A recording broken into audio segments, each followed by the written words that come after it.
இன்னைக்கு ஒன்றிய பிரதமர் நரேந்திர மோடியோட நிலைமையை பதவியேற்பு விழாவிலே பார்த்தோம். சந்திரபாபு நாயுடு வர்றாரு, எந்திரிச்சு. அதே சந்திரபாபு நாயுடு அப்பாயின்மெண்ட் கேட்டு வாசலில் 3 மணி நேரம் காத்திருந்தார். காலம் எப்படி மாறிடுச்சு பார்த்தீங்களா? ஒரு மாநில கட்சிக்கு எழுந்து வணக்கம் சொல்ல வைத்த அந்த நிலையை உருவாக்கியது நம்ம தளபதி மு.க. ஸ்டாலின் அமைத்த இந்தியா கூட்டணி தான். நாங்கள்லாம் ஆஸ்திரேலியாவுக்கு போனேன்னு பெருமை பீத்தாதன்னு நினைக்காதீங்க. ஒரு சம்பவத்துக்காக சொல்கிறேன். ஒருத்தர் வீட்டில் தங்கியிருந்தான்.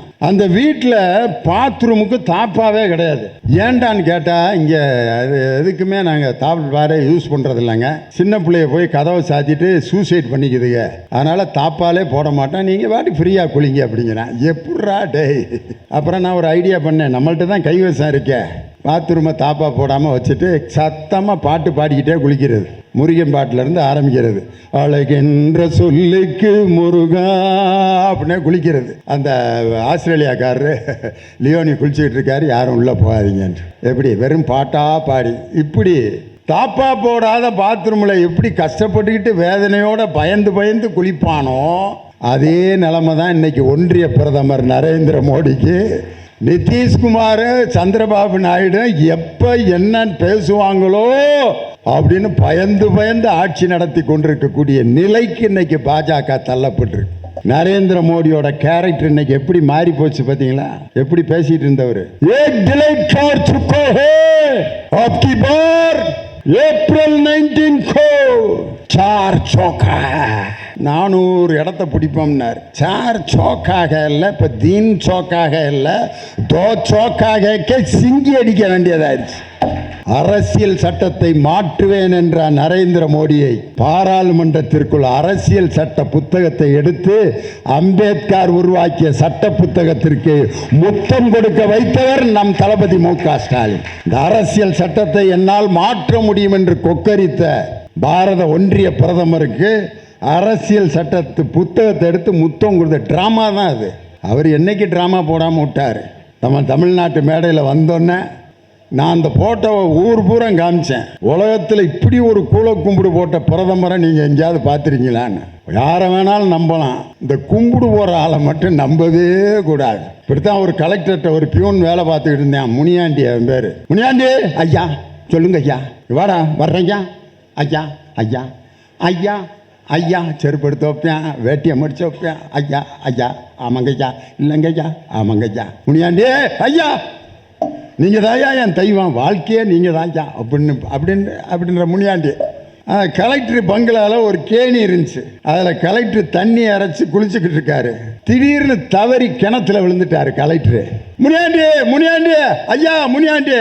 செருப்பே எடுத்து போட்ட முனியாண்டி வந்தான். கலெக்டர் ஐயா, என் தெய்வமே ஐயா, கிணத்துல விழுந்துட்டீங்களா ஐயா, இந்த கயிறை போடுற ஐயா அப்படின்னு கயிறை போட்டு கலெக்டரை தூக்கிட்டு இருக்கேன். திடீர்னு ஒருத்தன் வந்து சொல்கிறேன், இன்னொருத்தன் வேலை பார்க்குறவன், கலெக்டரை வேறு மாவட்டத்துக்கு மாற்றிட்டாங்கடா அண்ணா, விட்டுட்டான் கைத்த. முனியாண்டி அப்படின்னாரு. Collector matter over.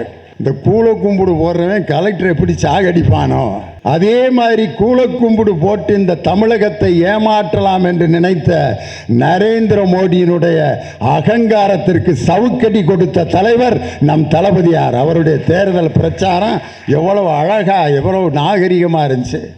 பாஜக தமிழகத்தில் காலூன்றி விட்டது போல் தெரிகிறது.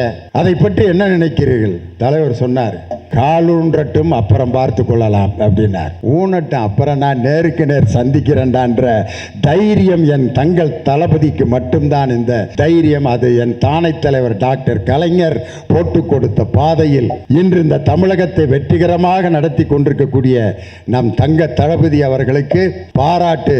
ஜூன் மாதம் 15ஆம் தேதி கோவையில் அனைத்து கட்சி தலைவர்களாலும் நடைபெற இருக்கிறது. திரிசங்கு சொர்க்கத்திலே தொங்கிக் கொண்டிருக்கக்கூடிய பாஜகவின் நரேந்திர மோடியினுடைய ஆட்சி இன்னும் எத்தனை மாதமோ எத்தனை வருடமோ என்று பத்திரிகையாளர்களும் அரசியல் நோக்கர்களும் கணித்து கொண்டிருக்கிறார்கள். நாம் அவர்கள் வீழ வேண்டும் என்று விரும்பவில்லை. அவர்கள் ஜனநாயக விரோத செயலை செய்யாமல் ஒரு கடிவாளமாக இந்தியா கூட்டணியினுடைய அனைத்து எம்பிக்களும் மோடியை சரியான வழியில் நடத்தி செல்வார்கள் என்று சொல்லி ஒரு முறை பெங்களூர் ரமணியம்மா மேடையில் பாட்டு பாடிட்டு இருந்தாங்க. பெங்களூர் ரமணியம்மா என்ன பாட்டு பாடினாங்கன்னு உங்கள் எல்லாத்துக்கும் தெரிஞ்ச பாட்டு தான். குன்றத்திலே குமரனுக்கு கொண்டாட்டம், அங்கே குவிந்ததம்மா பெண்கள் எல்லாம் கொண்டாட்டம் கொண்டாட்டம் அப்படின்னு பாடிட்டு இருந்தாங்க. இது மாதிரி முருகன் பாட்டாக பாடிக்கிட்டு இருக்கப்ப ஒருத்தன் போய் ஒரு சீட்டை கொடுத்தான் அந்த அம்மாவுக்கு. அப்போ காதலர் தினம்னு ஒரு படம் வந்துருந்துச்சு. காதலர் தினம் படத்தில் வரும் டைட்டில் சாங்கை பாடவும் அப்படின்னு யார்கிட்ட, பெங்களூர் ரமணி அம்மாட்ட. அந்த அம்மா முருகன் பாட்டு பாடுற அம்மா, அதுக்கிட்ட போய் ஓ மரியாங்கிற பாட்டை பாடுங்கிறேன். அந்த அம்மா உடனே முருகனை வேண்டிக்கிட்டு பாட ஆரம்பிச்சிருச்சு. முருகாம் ஓ மரியாம் ஓ மரியாம் ஓ மரியாம் ஓ மரியா, கடலுக்கு ஃபிஷிங் நெட்டு, காதலுக்கு இன்டர்நெட்டு, ஓ மரியா ஓ மரியா, வேல் வேல் வேல் வேல் வேல் முருகா வேல் வேல் முருகா மாப்பழனி வேல் முருகா வேல் வேல் அப்படின்னு பாடுச்சு. முருகன் பாட்டு இல்லாமல் காதல் தினம் பாட்டு இல்லாமல் ரெண்டையும் மிக்ஸ் பண்ணி அடிச்சிச்சு. அந்த அம்மாட்ட கேட்டாங்க, இந்த பாட்டை கேட்டோன்னே எப்படிமா பாடுறதுக்கு உனக்கு தைரியம் வந்துச்சுன்னு. எல்லாம் வேல் தான் அப்படின்னாச்சு. உண்மையிலே இந்த மயிலை பகுதியை தனது அயராத உழைப்பால் தொண்டர்களின் பாதுகாவலரை போல் இருந்து நடத்தி கொண்டிருக்கக்கூடிய என் அருமை சகோதரர் மயிலை தா வேலு அவர்களுக்கு என்னுடைய சிறப்பான நன்றியை சொல்லி, ஏன்ட்ட நேற்றே சொல்லிட்டார், எஸ்வி சேகர் வர்றாரு, அதனால் கொஞ்சம் அரசியல்லாம் அடக்கி வாசிங்கன்னு. அவர் வந்தார். அவருக்கு நான் என்ன பேசுவேன்னு தெரிஞ்சிருச்சோ என்னமோ, அதான் நம்ம கிளம்பிடுவோம் அப்படின்னு புறப்பட்டார். அவர் புறப்பட்டது தான் நல்லது. காரணம், அவருக்கு ஏதாவது ஒரு சிக்கல் வந்துடக்கூடாது. காரணம், நான் ஒரு பிஜேபியின் அனுதாபின்னு வேற சொல்லிட்டாரு, கலைஞரை நேசிப்பவன் சொல்லிட்டார். இது ரெண்டுக்கும் இடையில் இருக்கவர்கிட்ட போய் நம்ம பேசி அவருக்கு ஏதாவது ஒரு சிக்கல் வந்துடக்கூடாது. அதனால தான் அவர் அருமையாக கலைஞரை பற்றிய செய்திகளை சொல்லிட்டு புறப்பட்டு போயிட்டார். அருமை சகோதரர் எஸ்வி சேகர் உண்மையிலே என்னை முதன்முறையாக 1996ஆம் ஆண்டு அமெரிக்காவில் நடந்த உலக தமிழர்கள் அந்த ஃபெட்னா அப்படிங்கிற ஒரு கான்ஃபரன்ஸுக்கு என்னை அவர் தான் கூட்டு போனார். அங்கே நான் பேசின பேச்சை பார்த்துட்டு அமெரிக்காவில் இருக்க 11 மாநிலங்களில் தொடர்ந்து ஒரு மாதம் முழுதும் சுற்றுப்பயணம் செஞ்சோம், நானும் அவரும். அது மட்டும் இல்லை, கலைஞரை அவருடைய நாடகங்களை ரொம்ப அருமையாக ரசிப்பார். அவரும் நானும் செம்மொழி மாநாட்டில் சாலமன் பாப்பையா நடுவராக இருந்து ஒரு பட்டிமன்றத்தில் பேசினோம். அந்த பட்டிமன்றத்தில் எனக்கு எப்படி வாய்ப்பு கிடச்சிச்சுங்கிறதே கலைஞருக்கும் எனக்கு இருந்த அந்த தொடர்பு தெரிஞ்சிடும் உங்களுக்கு. செம்மொழி மாநாடு நிகழ்ச்சிகள்னு போட்டு பட்டிமன்றம், நடுவர் சாலமன் பாப்பையா, தலைப்பு மக்களுக்கு பெரிதும் விழிப்புணர்வு ஏற்படுத்துவது திரைப்படமா தொலைக்காட்சியா பத்திரிகையா. திரைப்படம்ங்கிறதுக்கு யார் யார் பேசுகிறாங்கன்னா இயக்குனர் பாரதி ராஜாவும் வாகை சந்திரசேகரன், பேப்பரில் வந்த செய்தி. தொலைக்காட்சிங்கிற அணியில் பேசுகிறதுக்கு குஷ்புவும் எஸ்வி சேகரன், பத்திரிக்கையில் வந்தது. அன்றைக்கி நம்ம கட்சியில் இருந்தாங்க. அதே மாதிரி இப்போ தொலைக்காட்சிங்கிறதுக்கு அவங்க 2 பேரும், பத்திரிகைங்கிறதுக்கு திருப்பூர் கிருஷ்ணன் நக்கீரன் கோபாலம்.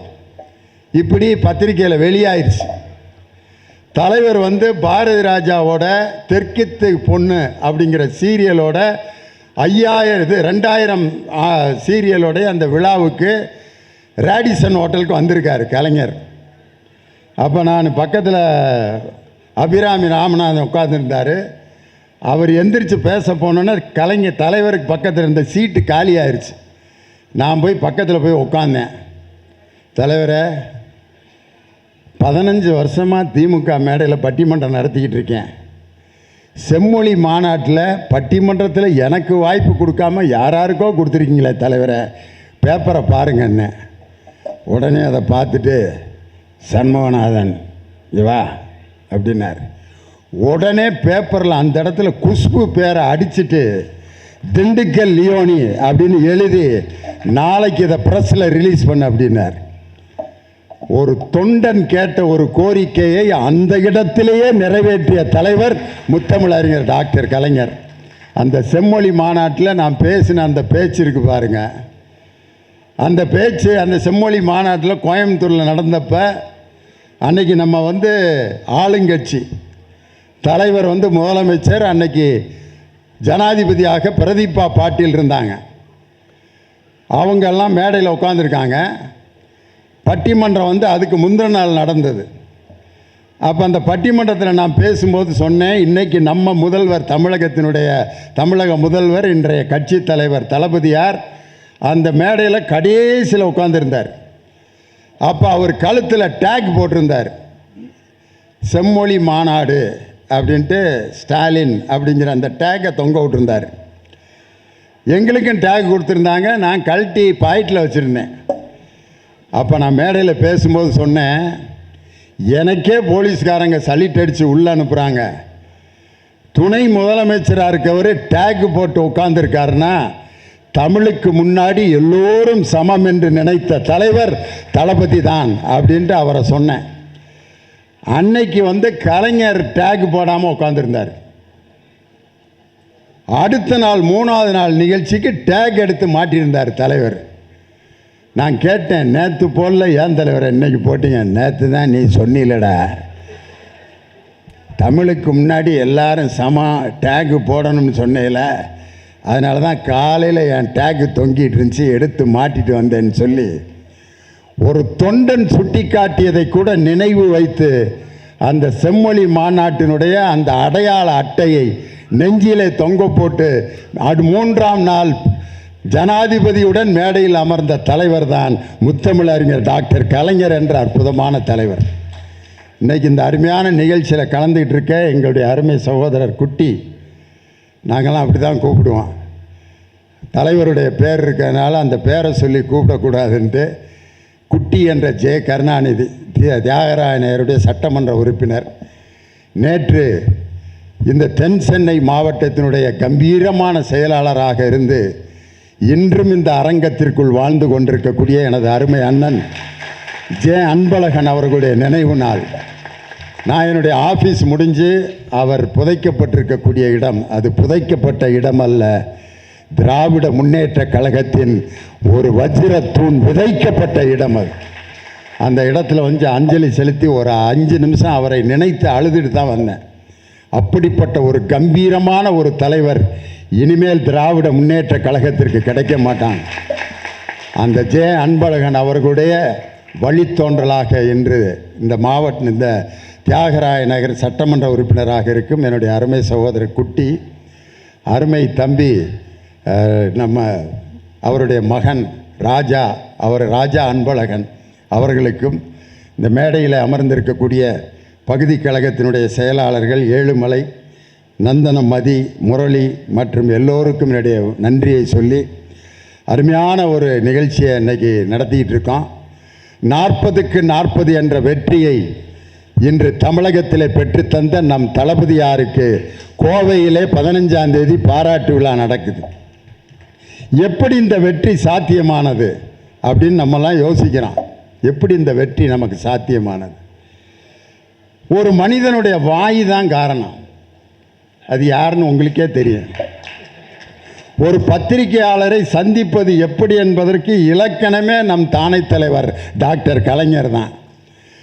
படுதோல்வி அடைந்து திமுக ஆட்சியை இழந்து இருக்கக்கூடிய நேரத்திலும் பத்திரிகையாளர்கள் வந்தால் அவர்களை மனம் மகிழ்ச்சியோடு சந்திக்கிற தலைவர் உலகத்திலேயே நம் தானை தலைவர் டாக்டர் கலைஞர் தான்.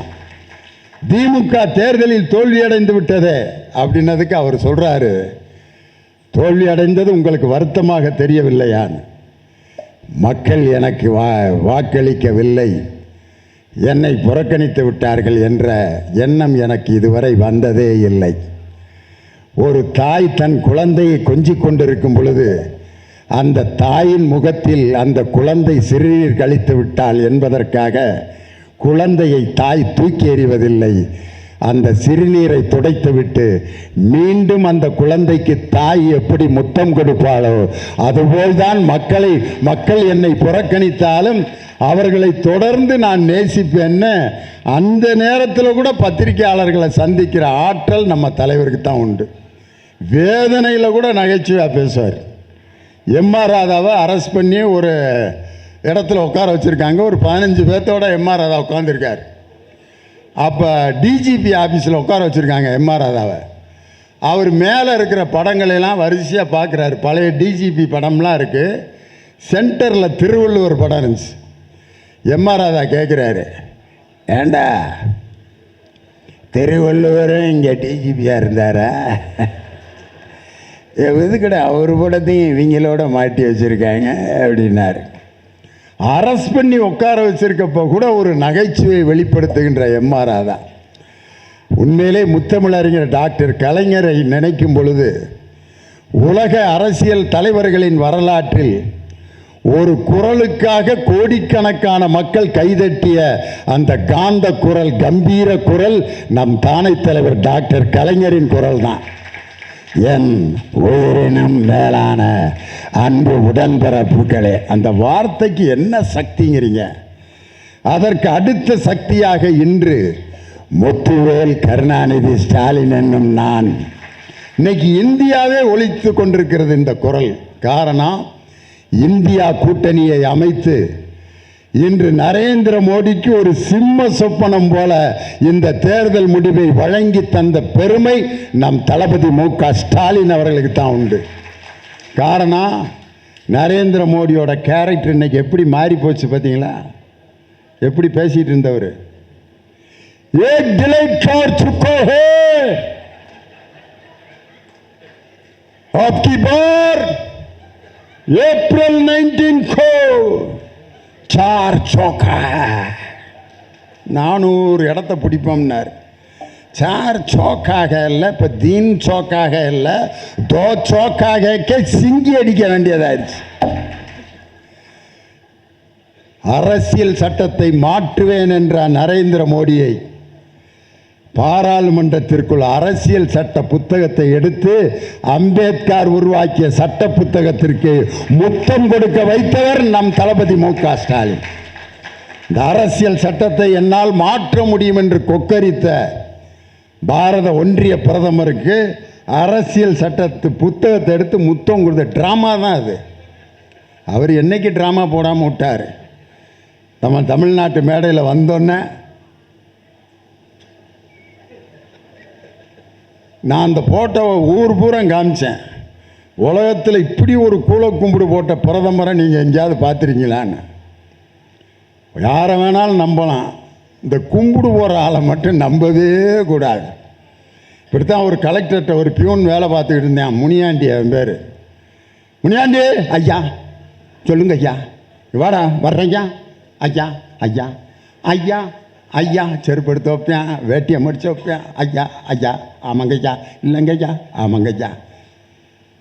முனியாண்டி ஐயா நீங்கள் தான் ஐயா என் தெய்வம், வாழ்க்கையே நீங்கள் தான் ஐயா அப்படின்ற முனியாண்டி. கலெக்டர் பங்களாவில் ஒரு கேணி இருந்துச்சு. அதில் கலெக்டர் தண்ணி அரைச்சி குளிச்சுக்கிட்டு இருக்காரு. திடீர்னு தவறி கிணத்துல விழுந்துட்டார் கலெக்டரு. முனியாண்டி முனியாண்டி ஐயா முனியாண்டி, செருப்பே எடுத்து போட்ட முனியாண்டி வந்தான். கலெக்டர் ஐயா என் தெய்வமே, ஐயா கிணத்துல விழுந்துட்டீங்களா ஐயா, இந்த கயிறை போடுற ஐயா அப்படின்னு கயிறை போட்டு கலெக்டரை தூக்கிட்டு இருக்கேன்.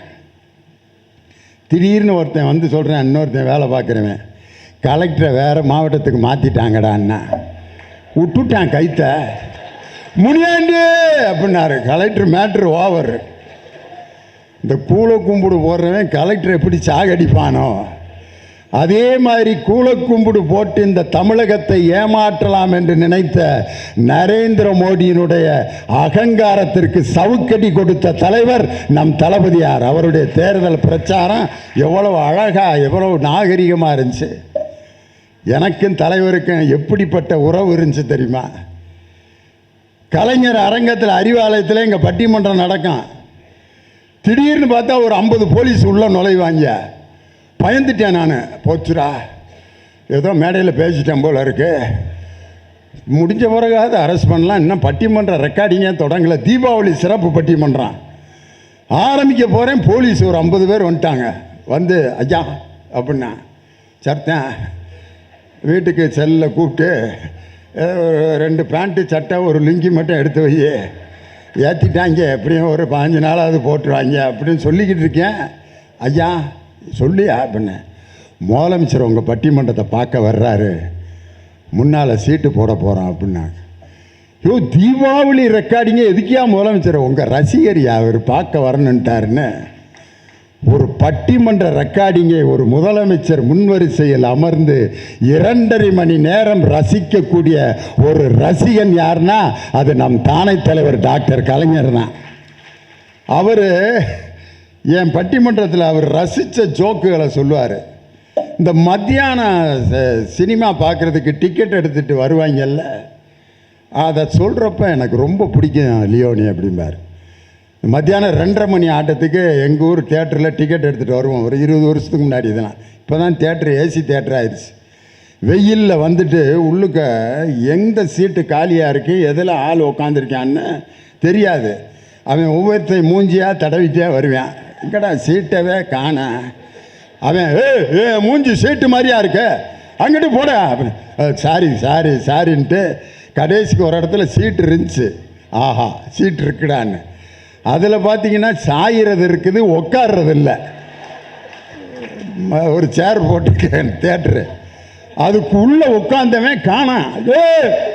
எங்கடா பக்கத்தில் உட்காந்துருந்தவனை காணான்னு பார்த்தா தூக்குங்கடாங்கிறான். கேப்பில் உள்ளே போயிட்டான். உள்ளே தூக்குனா வேட்டியை சுற்றி வெத்தலை எச்சி அந்த கேப்பில் முந்தின சோலை வந்தவன் போனால் வெத்தலையை போட்டு புளிச்சுன்னு துப்பி. ஒரு சினிமா பார்க்குறதுக்கு இப்படிலாம் தியாகம் பண்ணுவாங்களேன்ட்டு நான் பட்டிமன்ற கேசட்டில் சொல்லுவேன்.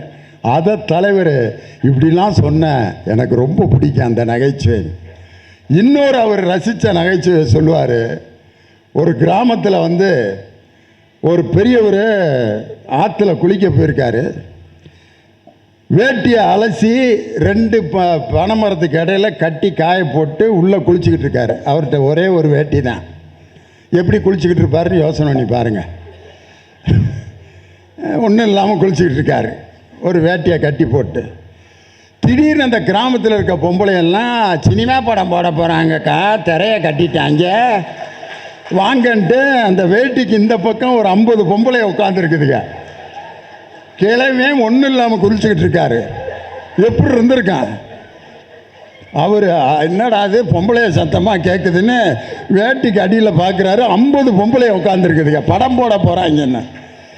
அப்புறம் கிழமை அங்கேருந்துட்டு கத்திருக்காரு, படம் கிடையாது ஒன்றும் கிடையாது, என் வேட்டியை அவுத்து காய போட்டிருக்கேன், படம் போட போகிறாங்களா, எதிரிக்கடி நான் ஒன்றும் இல்லாமல் நின்றுக்கிட்டு இருக்கேன்ட்டு தலைவிரிக்க ஓடிடுச்சுங்க. ஒரு சினிமா மக்களை என்ன பாடுபடுத்துதுன்ட்டு இந்த செய்தியை பட்டிமன்ற கேசட்டில் சொன்னேன். அதை ரசித்து இதெல்லாம் நான் ரசிப்பேன்னு ஒரு நிகழ்ச்சியை கேட்டுட்டு நான் பேசினதை ஒரு ரசிகன் சொல்லி அதை பாராட்டுறது மாதிரி உலகத்தில் ஒரு மகிழ்ச்சி எந்த கலைஞனுக்கும் அது இதுக்கு மேலே வேறு என்ன வேணும்? ஜனாதிபதி அவார்டு கிடச்சிருந்தா கூட நான் சந்தோஷப்பட்டிருக்க மாட்டேன். என் தலைவர் என் கேசட்டை கேட்டு அதில் இருக்க நகைச்சுவையை சொல்லி ரசித்தார் பார். அவர் டாக்டர் கலைஞரை தவிர வேற எந்த அரசியல் தலைவனுக்கு இந்த எண்ணமோ இந்த ஒரு பாராட்டம் வரவே வராது. அது நம்ம அவர்கிட்ட கற்றுக்கணும். வேதனைப்படுற நேரத்தில் கூட சந்தோஷமாடுறா அப்படிம்பார்.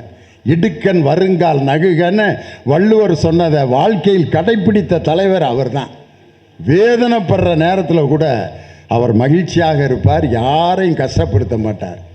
எந்த கட்சியும் அழிய வேண்டும் என்று அவர் இதுவரைக்கும் சொன்னதாக சரித்திரமே இல்லை.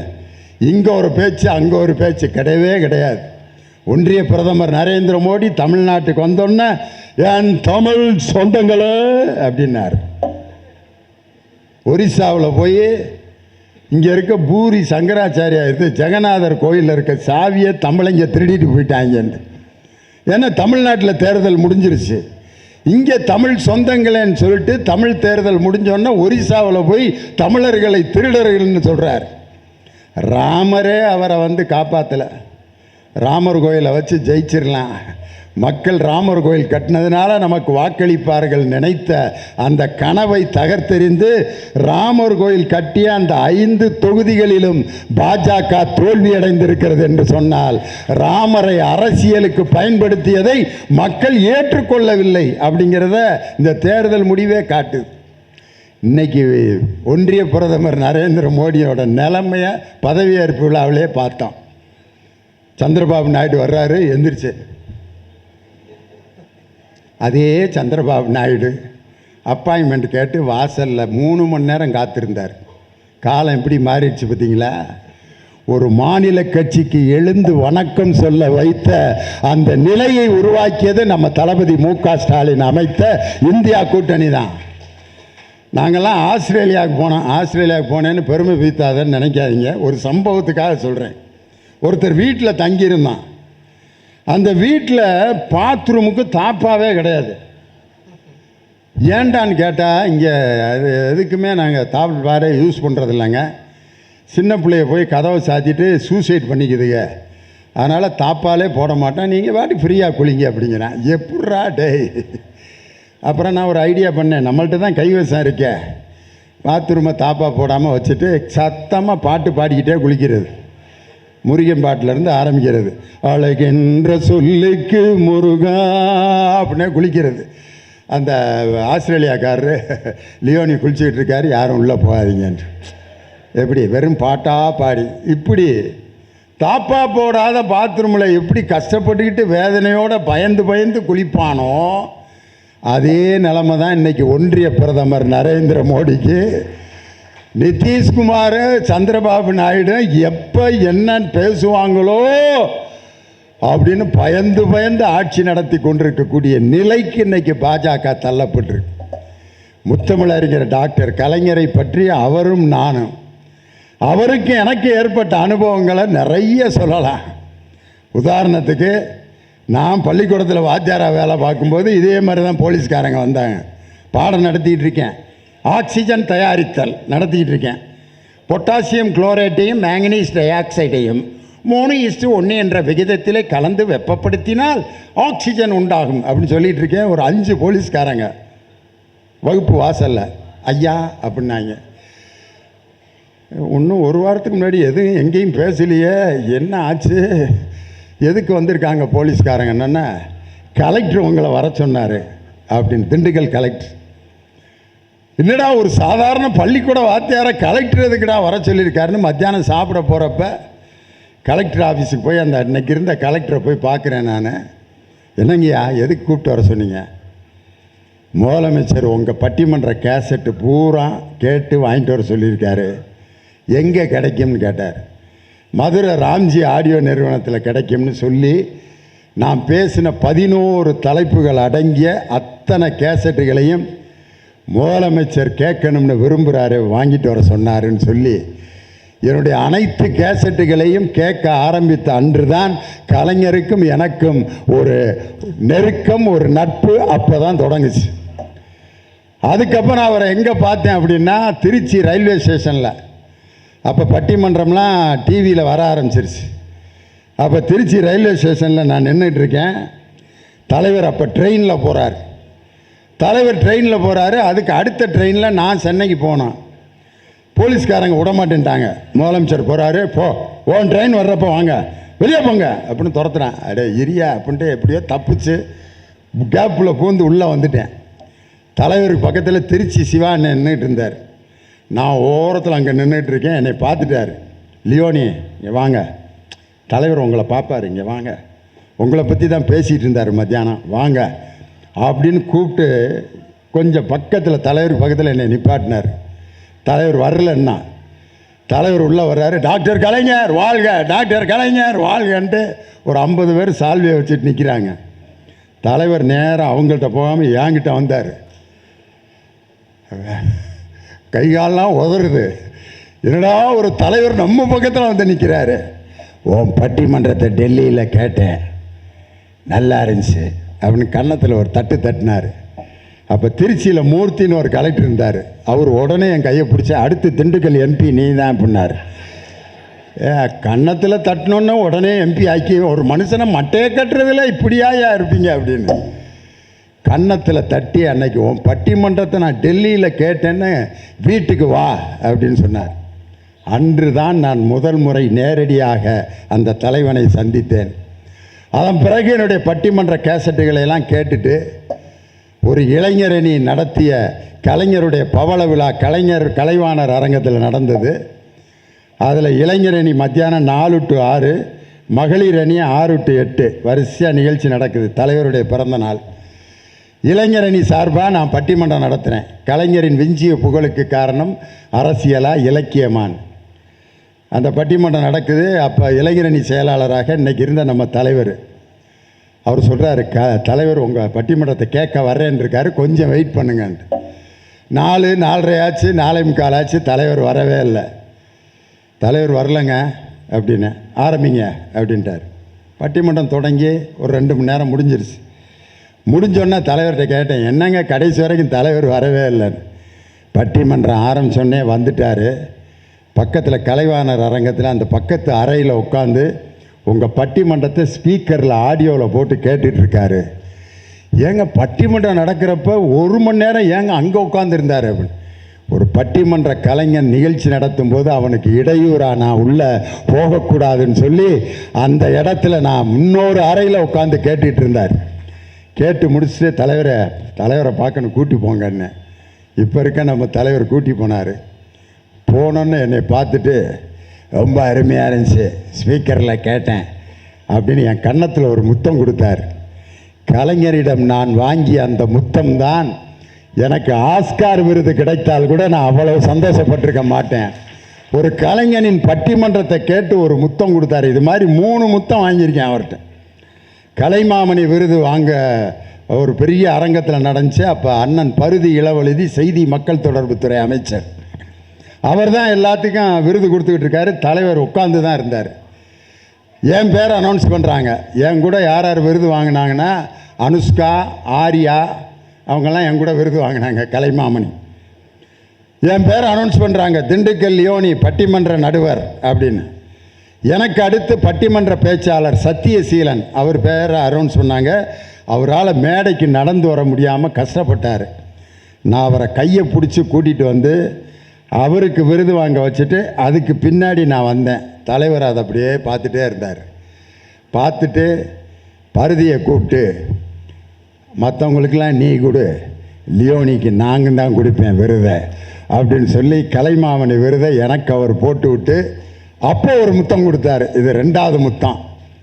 3வது முத்தம் பாவேந்தர் பாரதிதாசன் விருது வாங்கினப்ப தலைவர் கலந்து கொண்டு மேடையில் பேசி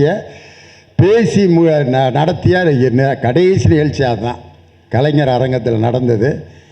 அப்போ மேடையில் நான் ஏற்புரை பேசும்போது சொன்னேன், தலைவரே நான் பற்றி மேடைகளில் பேசுகிறத பார்த்துட்டு அதிமுக காரங்க எங்கள் கட்சிக்கு வந்துடுங்க, உங்களுக்கு பெரிய பொறுப்புலாம் கொடுக்குறோம் அப்படின்னு கூப்பிட்டாங்க தலைவரை. ஆனால் அவங்கள்ட்ட நான் என்ன சொன்னேன்னா, அறிவாலயத்து வாசலில் உட்காந்து சுண்டல் வித்தாவது பொழப்பனே ஒழிய இன்னொரு கட்சியில் போய் அவங்க கொடுக்குற பதவிக்காகவும் வசதிக்காகவும் இன்னொரு கட்சிக்கு நான் போக மாட்டேன்னு பதில் சொன்னேன். முடிச்சுட்டு வந்தோடனே எனக்கு விருது கொடுத்துட்டு அப்போ ஒரு முத்தம் கொடுத்தாரு. அப்போ தலைவர் பேசும்போது சொன்னார், சுண்டல் விற்கிறேன் லியோனி சொன்னார், அவரை சுண்டல் விற்கிற கடையை கூட நான் வச்சு தர மாட்டேன், அப்படியே அவருக்கு ஒரு நிலை ஏற்பட்டாலும் ஒரு புத்தக கடை தான் நான் வைத்து தருவேனே ஒழிய அவரை சுண்டல் விற்கிற நிலைக்கு நான் தள்ள மாட்டேன்னு சொன்னார். அன்னைக்கு புத்தக கடை வைத்து தருவேன்னு பெரிய தலைவர் சொன்னதை இன்னைக்கு என்னுடைய தளபதி எனக்கு பாடநூல் கழக தலைவராக்கி அன்று தலைவர் அனௌன்ஸ் பண்ண அந்த செய்தியை இன்னைக்கு நடைமுறைப்படுத்தி என்னை பாடநூல் கழக தலைவராக்கி ஒரு ஆசிரியரை முதன்முறையாக பாடநூல் கழக தலைவராக்கிய பெருமை நம்முடைய தமிழகத்தின் முதலமைச்சர் நம் தளபதி அவர்களைத்தான் சார். அப்படிப்பட்ட ஒரு அற்புதமான தலைவர். அவருடைய வசனங்கள் நிறைய இருக்கும். அவருடைய வசனங்களில் நமக்கு பிடிச்ச ஒரே ஒரு வசனத்தை மட்டும் சொல்லிவிட்டு நான் நிறைவு பண்ணுறேன். ஏன்னா நம்ம தலைவர்கள்லாம் நிறைய கல்யாணங்களுக்கு போக வேண்டியிருக்கு, நானும் போக வேண்டியிருக்கு, நீங்களும் போகணும். நம்ம எப்போ வேணாலும் பேசிக்கிறலாம். எஸ்வி சேகர் ஆகிய அக்கா தமிழச்சி தங்கப்பாண்டியன் அவங்க வந்து 2ஆம் முறை அன்னைக்கு ஜெயிச்சிருக்காங்க. இந்த வெற்றி மிகப்பெரிய வெற்றி. காரணம் என்னென்னா, கவர்னரை எதிர்த்து வெற்றி பெற்ற ஒரு லெப்டினன்ட் கவர்னர் மாதிரி இன்னைக்கு கவர்னரையே எதிர்த்து வெற்றி பெற்றவர். அதைவிட அதிமுகவிலே எந்த நேரமும் பேசிக்கொண்டே இருக்கக்கூடிய டி ஜெயக்குமாருடைய மகன் ராஜ் அவர் ஜெயவர்தன் அவர்களை டெபாசிட் இழக்க வைக்கின்ற அந்த அளவுக்கு ஒரு வெற்றியை பெற்று தந்தவர் நமது அருமை சகோதரி தமிழச்சி தங்கப்பாண்டியன். தலைவர் எழுதின வசனங்களில் எனக்கு ரொம்ப பிடிச்ச வசனம் இருவர் உள்ளம் படம். சிவாஜி கணேசன் சரோஜாதேவி நடித்தது. அது வந்து நம்ம அன்பழகனுக்கு அந்த காட்சியை நான் சொல்கிறதுனா ரொம்ப பிடிக்கும். இருவர் உள்ளத்தில் நிறைய பாட்டு நம்ம மக்களுக்கு ரொம்ப பிடிக்கும். அந்த படத்தில் பாட்டு செம ஹிட்டு. சோகப்பாட்டாக இருந்தாலும் காதல் பாட்டாக இருந்தாலும் அழகே சிரிக்கின்றது, ஆசை துடிக்கின்றது, பழக நினைக்கின்றது, பக்கம் வருகின்றது, கண்ணெதிரே தோன்றினாள், கனிமுகத்தை காட்டினாள், நேர்வழியில் மாற்றினாள், நேற்று வரை ஏமாற்றினாள். நதி எங்கே போகிறது கடலை தேடி. இதெல்லாம் இருவர் உள்ளம் பாட்டு. சோக பாட்டுக்கு அடே அப்பா, இதய வீணை தோங்கும் போது பாட முடியுமா. சரோஜாதேவி சிவாஜி கணேசன் என் தலைவர் அவங்க 2 பேருக்கும் ஒரு காதல் டயலாக் எழுதியிருப்பார். சரோஜாதேவி எப்படி பேசுவாங்கன்னு தெரியும். ஆமாங்க கோபால், இல்லைங்க கோபால், நீங்கள் காதலுங்கிற அந்த மலரை இப்படி கசக்கி எறிவீர்கள் என்று நான் நினைக்கவே இல்லை கோபால். அப்படி தான் பேசுவாங்க. சிவாஜி கணேசன் சரோஜாதேவி பேசுகிற ஒரு டயலாக் தலைவர் எழுதியிருக்கார். போங்கள், என் அருகே வராதீர்கள், என் அருகே வராதீர்கள், உங்கள் மீது எனக்கு மிகவும் கோபம், எனக்கு என் நிழலே போதும், உங்கள் நிழல் கூட என் பக்கத்தில் வர வேண்டாம், போங்கள் அப்படின்னு சிவாஜி கணேசனை திட்டுவாங்க. அப்போ தலைவர் எழுதுகிறார் வசனம் சிவாஜி கணேசனுக்கு, கண்ணே உன் நிழலே உனக்கு போதுமா, உன் நிழல் உனக்கு போதாது கண்ணே, மரத்தின் நிழல் மரத்துக்கு பயன்படாது, மரத்துக்கு தேவை மேகத்தின் நிழல், உனக்கு தேவை எனது நிழல், வா அருகே. கோபமாக இருக்கிற மனைவிக்கிட்ட அவ சொன்ன அந்த வாக்கியத்தை வைத்து அதையே ரொம்ப அழகாக கலைஞர் இருவர் உள்ளத்தில் சரோஜாதேவி சிவாஜி கணேசனுக்கு எழுதின வசனம். அதே மாதிரி அவர்கிட்ட கேட்குற கேள்விக்கு அவர் சொல்கிற பதில்களை பார்க்கணும். டே அப்பா, பெண்கள் இல்லாத உலகம் எப்படி இருக்கும் தலைவர்? கண்கள் இல்லாத முகத்தை போல் இருக்கும்.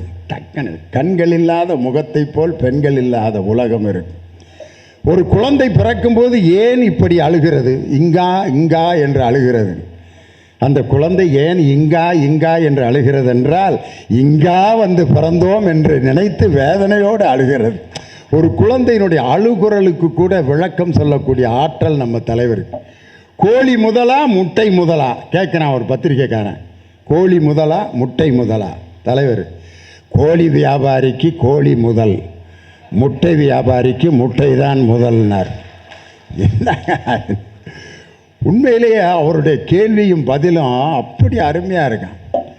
இன்னொரு இடத்துல சொல்கிறாரு, அவர்கிட்ட கேட்குறாங்க, தாயின் முத்தத்திற்கும் மனைவியின் முத்தத்திற்கும் என்ன வேறுபாடு?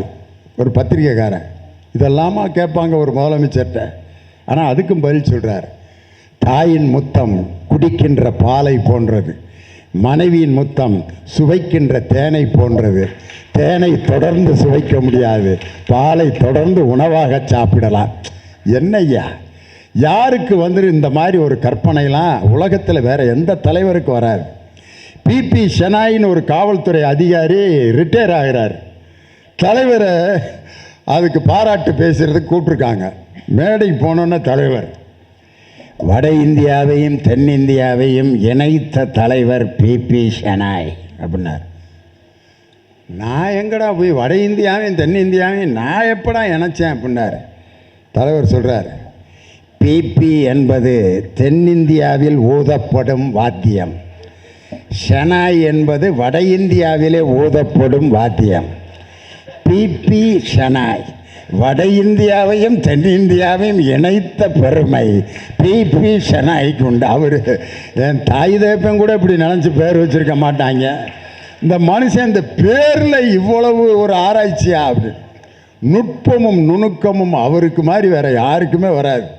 கவிஞர் வாலி கேட்குறாரு, சாப்பிட்டீங்களான்னு கேட்குறாரு. நோ. தமிழில் இங்கிலீஷில் பதில் சொல்கிறார். No. First 11:31 shooting, 12:31 meeting and 1:30 I am going to eating அப்படின்னார். 11:30 meeting, 12:30 shooting and then eating. ஏன்னா தமிழில் தான் நீ புலவர்னு பார்த்தா ஆங்கிலத்திலுமே அப்படி பேசுவீங்க அப்படின்ட்டு. அப்படி தன் இருக்கின்ற இடத்தை மகிழ்ச்சியாக வைத்திருக்கக்கூடிய ஒரு ஆற்றல் மிக்க தலைவர். பத்திரிகையாளர்களை சந்திப்பது எப்படி என்பதற்கு இலக்கணமே என் தானை தலைவர் டாக்டர் கலைஞர் தான். ஆனால் இந்த தமிழ்நாட்டு தேர்தல் அப்போ பாஜக தலைவர் என்னன்னா பேசினாரியா, அடாடாடாடா அண்ணே குறித்து வச்சுக்கங்கண்ணே, பத்திரிக்கைக்காரங்கண்ணே, நான் எல்லாத்தையும் யோசித்து ஆழ்ந்து சிந்தித்து தானே சொல்கிறேன். 40 தொகுதியிலும் திமுக டெபாசிட்டே வாங்காதனே. அவர் யாருன்னு நான் பேரை இந்த மேடையில் போய் சொல்லி அந்த பேருக்கு ஒரு பெருமையை உண்டாக்க விரும்பலை. இது தானை தலைவர் டாக்டர் கலைஞரின் பெருமை பேசுகின்ற மேடை. இது எப்படி இருக்குன்னா, இந்த மழை பெஞ்சோன்ன ஒரு சவுண்டு கேட்கும். கிராமங்களில் இருந்தவங்களுக்கு தெரியும், இப்போ நம்ம ஊர்லேயும் கேட்கும். செடிகள் இருந்துச்சுன்னா மழை பெஞ்சோன்னே தவளை சத்தம் கேட்கும். பார்த்துருங்களா? ஜக ஜக ஜக் ஜக ஜக ஜக் ஜக ஜக ஜக ஜக ஜக் ஜகதகட் ஜகதகட் ஜகதகதக் ஜகதகதகதகதகதகதகதக. மழை பெய்ய ஜாலியாக கத்துவாங்க. அது என்னமோ மகிழ்ச்சியில் கத்தேன். அப்படி 9 தடவை ஒன்றிய பிரதமர் இங்கே வந்து பிரச்சாரம் பண்ணோன்னா ஜகதகதக் ஜகதகதக் ஜகதகதக் ஜகதகதக். திடீர்னு சத்தம் நின்றுச்சு. என்னடான்னு பார்த்தா பாம்பு பார்க்குது. மாப்பிள்ளை இங்கே தான் இருக்கியா நீ? இவ்வளவு நாளாக நான் உன்னை தேடிக்கிட்டு இருந்தேன், இங்கே தான் இருக்கியா? காட்டி கொடுத்துட்டியா? லப்புன்னு கவிச்சு. இன்னைக்கு ஜெக ஜெக ஜெக் ஜெக ஜெக ஜெக் ஜெக ஜெக ஜெக்குன்னு பேசினவர் பாம்பு என்ற ஜனநாயகம், அந்த ஜனநாயக விரோதியை இன்று கவ்வி இருக்கிற இடம் தெரியாமல் ஆக்கியதற்கு காரணம் என் தானை தலைவர் பெற்றெடுத்த தங்க முத்துவேல் கருணாநிதி ஸ்டாலின் அவர்கள் முறையாக செய்த அந்த பிரச்சாரமும். அவர் யாரையும் அழித்து விடுவேனுங்கிற வார்த்தை இதுவரைக்கும் சொன்னதே இல்லை. ஒன்றிய பிரதமர் நரேந்திர மோடி கூட சொன்னார், திமுகவை அழித்து விடுவேன், இன்னும் 2 ஆண்டுகளில் திமுகவே இருக்காதுன்னு சொன்னார். என் தலைவர் அதுக்கு பதில் சொன்னார், உங்களை பாஜக இருக்காது என்று சொல்ல மாட்டேன், நீங்கள் இருங்கள், நாங்கள் வெற்றி பெற்றே கொண்டிருப்போம், நீங்கள் தோற்றுக்கொண்டே இருங்கள், நீங்கள் இருக்க வேண்டாம் என்று சொல்லுகின்ற அளவிற்கு நான் கோழை அல்ல, நீங்கள் எழுந்து வாருங்கள், உங்களை எதிர்த்து போட்டி போட்டு வெற்றி பெறுகின்ற ஆற்றல் எனக்கு இருக்கிறதுன்னார். அன்னைக்கு கட்சி தேர்தல் முடிவு பெற்று முடிவு அறிவித்த அன்னைக்கு அறிவாலயத்துக்கு வந்தார் தலைவர். நாங்கள்லாம் வந்திருந்தோம். அப்போ அருமை தம்பி உதயநிதி ஸ்டாலின் பக்கத்தில் இருந்தார், அமைச்சர் சேகர் பாபு 2 பேர் இருந்தாங்க. அப்போ நான் பக்கத்தில் போகலான்ட்டு இருந்தேன், நானும் போய் பின்னால் நிற்கலான்ட்டு. அப்போ யோசித்தேன், நான் வேணாம், நம்ம எதுக்கு போய் நின்றுட்டு. அப்போ யோசித்தேன், தலைவர் வெற்றி பெற்ற அந்த முகம்தான் இன்றைக்கி பத்திரிக்கைக்காரங்க பூரா பார்க்கணுன்னு நினப்பாங்க.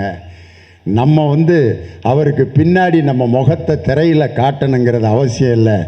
என்னைக்கு இந்த தலைவரை வெற்றி அடைய வைத்து பின்னால் இருந்து நான் இயக்குவது தான் எனக்கு பெருமை.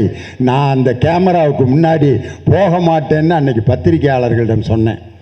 அன்னைக்கு அந்த தலைவர் சொன்னார், பாஜக தமிழகத்தில் காலூன்றி விட்டது போல் தெரிகிறதே, அதை பற்றி என்ன நினைக்கிறீர்கள்? தலைவர் சொன்னார், காலூன்றட்டும், அப்புறம் பார்த்து கொள்ளலாம் அப்படின்னார்.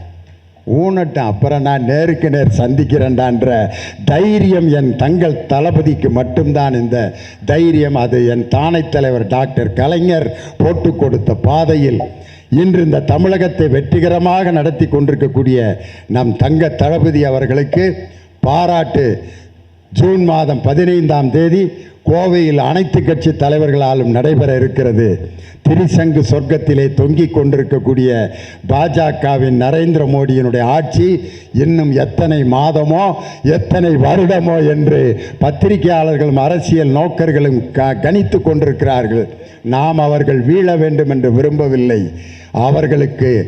அவர்கள் ஜனநாயக விரோத செயலை செய்யாமல் ஒரு கடிவாளமாக இந்தியா கூட்டணியினுடைய அனைத்து எம்பிக்களும் மோடியை சரியான வழியில் நடத்தி செல்வார்கள் என்று சொல்லி இந்த அருமையான முத்தமிழறிஞர் டாக்டர் கலைஞரோடு எனது நினைவுகளை பகிர்ந்து கொள்ள நல்ல வாய்ப்பை ஏற்படுத்தி கொடுத்த உங்கள் அனைவருக்கும் எனது அன்பான நன்றியை சொல்லி வாழ்த்துக்களை சொல்லி விடைபெறுகிறேன். நன்றி, வணக்கம்.